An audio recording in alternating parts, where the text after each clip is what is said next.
बात करेंगे हम लोग ट्री रोलर की, जिसे कहते हैं ट्रिपल रोलर मिल। फार्मास्यूटिक्स में हम लोग पढ़ने जा रहे हैं ट्रिपल रोलर मिल के बारे में।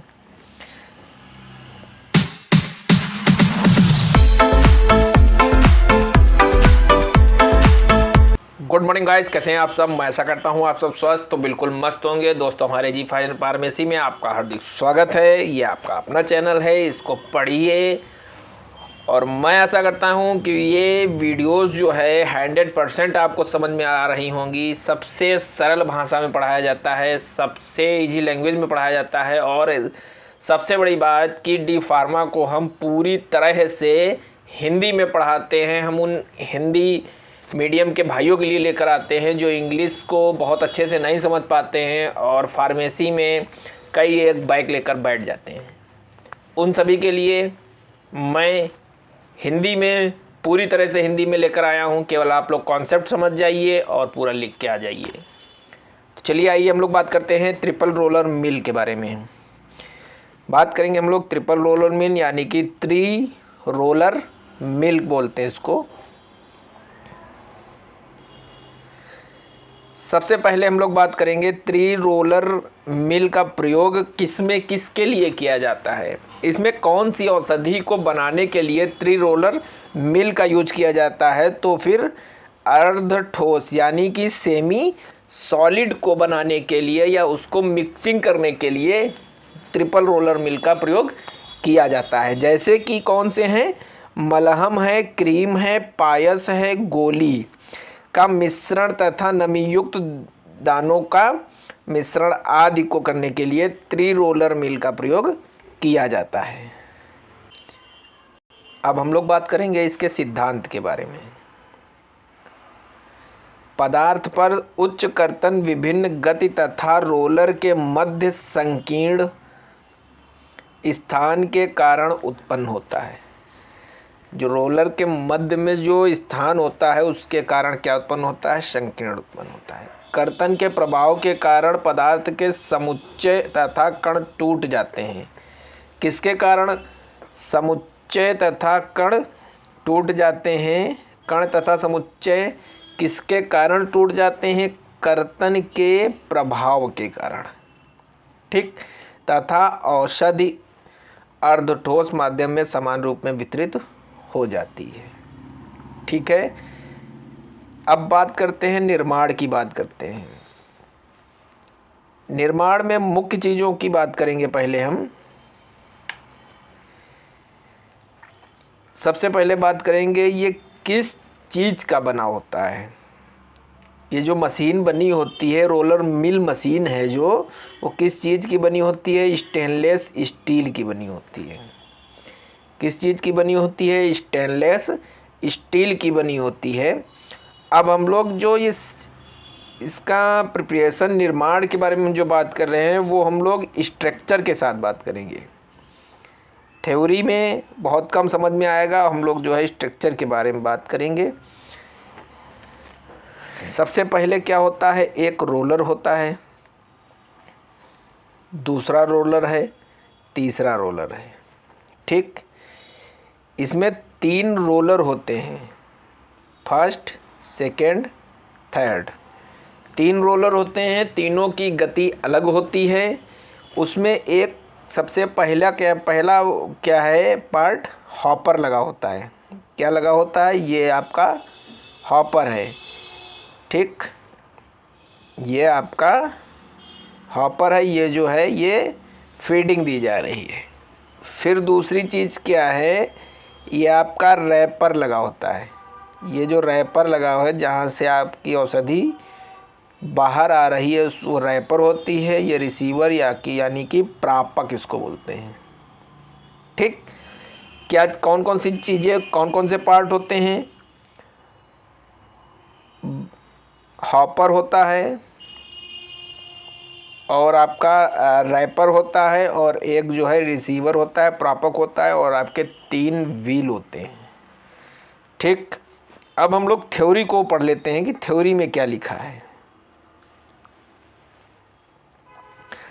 थ्योरी में लिखा है 3 रोलर होते हैं, क्या होते हैं, 3 रोलर होते हैं जो कि स्टेनलेस स्टील के होते हैं। ये रोलर एक दूसरे के समांतर रूप से व्यवस्थित होते हैं। भाई एक दूसरे के समांतर रूप से व्यवस्थित होंगे ठीक। रोलर के मध्य स्थान तथा दाब को समायोजित किया जा सकता है, यानी कि जो 2 रोलर हैं उनके बीच की जगह को, स्पेस को कम और ज़्यादा किया जा सकता है। भाई अगर हम पतली औषधि यानी कि बहुत फाइन पाउडर डाल रहे हैं तो उसमें क्या है कि 2 रोलरों के बीच का गैप जो है वो कम कर दिया जाएगा। अगर मोटी चीज़ है, मोटे दाने हम लोग डाल रहे हैं तो मोटे दाने भर रहे हैं उसमें, तो फिर जो है उसके 2 रोलरों के बीच की दूरी को बढ़ाया जाएगा। और क्या है, सबसे नीचे जो है अंतिम रोलर के में नीचे की ओर एक स्कैपर लगा होता है। स्कैपर, अब स्कैपर किसको बोल रहे हैं, स्कैपर जो है ये रैपर को ही स्कैपर बोल रहे हैं, ये एक स्कैपर होता है। अब हम लोग जो मोस्ट इम्पॉर्टेंट चीज़ है इसके कार्य क्रिया के बारे में जानते हैं। कार्य क्रिया के बारे में जानते हैं, ये थ्योरी को बाद में पढ़ेंगे। सबसे पहले हम लोग स्ट्रक्चर के माध्यम से जो है इसकी कार्य को जानेंगे। तो बात करते हैं, सबसे पहले तो 3 रोलर होते हैं, फर्स्ट, सेकंड, थर्ड। और ये तीनों काम कैसे करते हैं, एक इस दिशा में घूमता है, दूसरा उसी दिशा में घूमता है जिस दिशा में, उसकी उल्टी दिशा में घूमता है, जिसमें जैसे जो पहला रोलर जो है अगर या इस तरफ घूम रहा है तो दूसरा रोलर उसकी दूसरी दिशा में घूमेगा, ठीक। फिर जो तीसरा रोलर है वो पहली वाले रोलर की दिशा की तरफ घूमेगा, ठीक। इतना समझ में आ गया। अब काम कैसे करते हैं ये देखते हैं। जो फर्स्ट रोलर है उसको बोलते हैं रिसीवर, ठीक, उसको बोलते हैं रिसीवर। 2 रोलर के बीच की जगह को कम तथा ज़्यादा भी किया जा सकता है। यहाँ से हम औषधि को डालते हैं हॉपर में। ये एक हॉपर होता है जो ऊपर का जो चुंगल्ला टाइप का बना रहता है उसको हॉपर बोल रहे हैं। बिल्कुल देसी भाषा में आप सीखिएगा, उसको जो है हॉपर बोल रहे हैं। उसमें हम औषधि को फीड कर रहे हैं, यानी कि उसमें औषधि को हम डाल रहे हैं, भर रहे हैं। आप सबसे बढ़िया एग्जाम्पल इसका होता है सरसों का। जब तेल निकालते हैं तो तेल निकालने के लिए जब कोल्हू में डाला जाता है, जहाँ पे सरसों भरा जाता है उसको हम लोग हॉपर बोल रहे हैं, उसी को हॉपर कहते हैं, ये आप समझ लीजिए। वहाँ से औषधि को डाला गया, फिर औषधि यहाँ से मिक्स होकर के 2 और 3 नंबर के रोलर के बीच में जा कर के जो है बाहर रैपर के माध्यम से रिसीवर को एकत्रित कर दी जाती है, ठीक। पहला जो है बहुत धीरे चलता है रोलर, क्योंकि वो उसको रिसीवर बोल रहे हैं। दूसरा मध्य गति में चलता है और तीसरा तेज गति में चलता है, उसको जो है हम लोग जो है उसको डिस्चार्ज रोलर बोल रहे हैं। एक बार अगर हम लोग ये क्रिया विधि को पढ़ लेते हैं तो उसमें क्या लिखा है, अंतिम 2 रोलर को ऐसे समायोजित किया जाता है कि उनके बीच की दूरी